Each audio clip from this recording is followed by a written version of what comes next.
Hey, this is Notser, and today's video is a how-to min-max your AA experience in 8.0. Now, really quickly, I just want to describe the old AA system versus the new. The old RTS, layered alpha, overwhelming.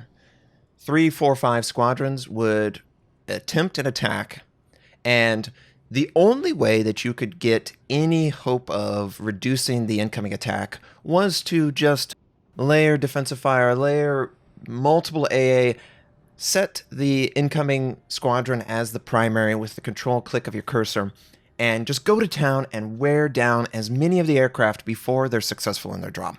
The old RTS system discouraged active maneuvering and instead camping behind islands because your AA could attack through islands. That's pretty cheesy, isn't that? As long as it had line of sight to see the aircraft, it could attack it. That doesn't exist any longer. You can't take up those same positions around islands and have that same effective AA. You don't have that. See that guy just go get wiped out. That's the old system. Camping stationary, extend the range of your AA artificially with modules and skills, and use your defensive fire cooldown whenever you feel like it's appropriate to defend yourself or friendlies. That's the old RTS. The new one requires priority sector usage. The default keybinding, O or grave accent, and I know that's disappointing to some people. You have to make use of the sectors. If you're sitting at 100%, no wonder you're not having any success with the system. And you know, Wargaming is not going to be upfront and tell you, oh, this system is mandatory, you have to incorporate it in your play. No. They're going to avoid doing that because they don't want to put a player in a box that he can't get out of on his own. You don't want to lock a player into a play style that maybe he doesn't like. But I'm going to tell you, I'm going to be as truthful and honest with you, you have to use the priority sector system. You don't have a choice. Now, you can rebind it. If you go into your keybinding menu and you look up Weapons tab, you will locate AA Sector Reinforcement. Default O and grave accent, and you can assign it to whatever. It needs to be a button that you're comfortable pressing a lot, because you will be pressing it a lot over the course of a battle. Now, if you get a aircraft kill on a dive bomber or a torpedo bomber or an attack squadron, that will have more impact, because the aircraft carrier will have to consider, do I have enough in my inventory to take that loss? If I do, I can scramble the exact same squadron and go at you once again. The DDs, especially, you've got to get attack squadron losses on the enemy aircraft carrier. Otherwise, he's just going to attack you. I got found out here. This enemy Worcester radaring me. I'm sure he's communicating that. In response, I am maneuvering away, and I'm also using defensive fire.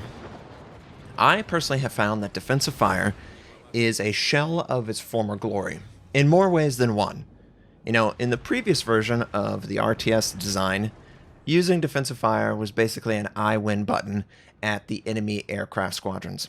And the only response they had to it was to disengage. And the tell that they were under defensive fire was if they were going to use their indicator and see that it would never relax. It would never come down and be a narrow, accurate bloom. That was the only way you could tell that defensive fire existed. So it had sort of a limit on skill.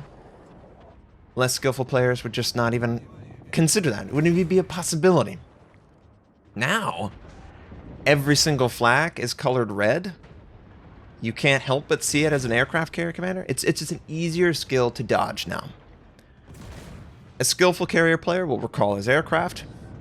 Less skillful will probably just continue to attack. I have found that defensive fire is really only impactful now when the aircraft carrier is 100% committed to the attack. They don't have a choice. They have to kill the target. It's a low health target or it's a super isolated target.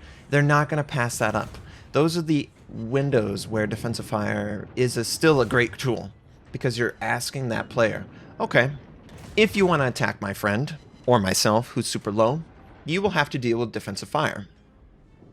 If you don't want to deal with defensive fire, that's fine. You can recall your aircraft, but it's going to take you a minute to get back to that player, and layering the sectors has just as much impact, if not more, because it doesn't have a tell as obvious as defensive fire on the aircraft carrier's squadrons. It's unfortunate that all of the tools that the AA game made full use of and incredibly beneficial in the RTS game, advanced firing training, the range extension mod in slot 3, defensive fire. It's unfortunate, in the control click, it's unfortunate that that was the extent of the AA system, because it was so simple and it was awful for play counterplay. What was the counterplay to defensive fire? Oh, you're just going to lose squadrons. What's the counterplay to the AA bubbles that were developing, these hugely stationary cruiser bubbles that had 7.5, 8.1, 8.6 kilometer AA range? They could cover half the map for their team. It really offloaded the responsibility of defending your ship to someone else, and that is dead. That is gone. The only person that is responsible for defending your ship is yourself. Yes, cruisers can help, but you still have to actively maneuver, and you have to have your sector set as effectively as you can. The old world is gone, and this new world, you either embrace it or you crumble. It's very simple. You have to make use of the sectors, you have to actively maneuver, you have to try and work together more closely than you probably did. There's not as much AA range. You can't rely on the cruiser to cover up your lack of AA. The only way you cover up the lack of AA is you make sure that you are working closely with someone else, and including all of the sector control on top of that. I guarantee if the player base was more into the AA system, they would not have this kind of complaint. But it's such a drastic change, and I'm not defending Wargaming. Wargaming does an awful job of teaching players about new systems. They just do a terrible job. And this is one area where it needed to be way more obvious what the player base needed to do. It's confusing, it's misunderstood, and on top of all of that, it voids all of the skills that you've trained 2, 3, 4 years with in the old AA system. So I get it. I get why it sucks for players. It sucks to have to learn something from scratch, and literally nothing transfers. Not defensive fire usage, not positioning on islands and camp. You can't do that. That advantage that was in favor of the surface ship, because the AA could attack through islands, is now a disadvantage. It's actually in favor of the aircraft carrier. So players just have to relearn everything for the AA game, and it's really annoying. It is really annoying. But for me personally, playing through this AA system, actively setting my sector, one thing that you might be confused on, when I'm assigning the sector to the offside, do I lose the effectiveness on the primary side while it's transitioning? You do not. It's 100% effective until it switches over.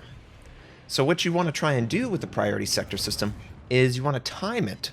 It's much easier for a DD, obviously, because it's 4 or 5 seconds. As a battleship, it's more like 10 and 15 seconds. You want to time your sector switch to coincide with the enemy aircraft carrier switching sides on your ship. And you can sort of manipulate this by actively maneuvering. I really hope that this is all helpful information. I'm sorry if I'm not, being more expressive on exactly what to do moment to moment. It's just a couple simple rules, Set the priority sector closest to the enemy. I mean, most aircraft carriers are not going to waste time flying all the way around the map to get to your backside.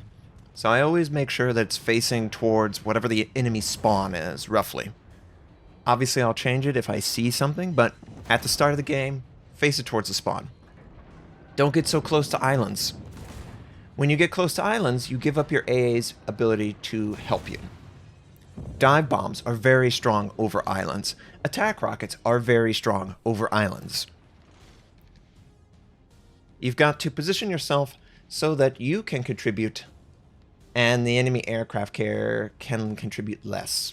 I've also seen a lot of players try and kill the aircraft carrier. Now that's great and all, But you have to incorporate this play in order to fight off the air. And you have to get a little fortunate. I hope this all helps you, though. Try and, look at the new AA system as that. It's a new AA system. Embrace it. Use all the tools that are available. And it's way more active defense than what the previous version was. And hopefully this will help you increase your number of aircraft shot down, and you'll survive longer. Leave in the comments what you think. I hope you have a wonderful day, and I'll catch you next time.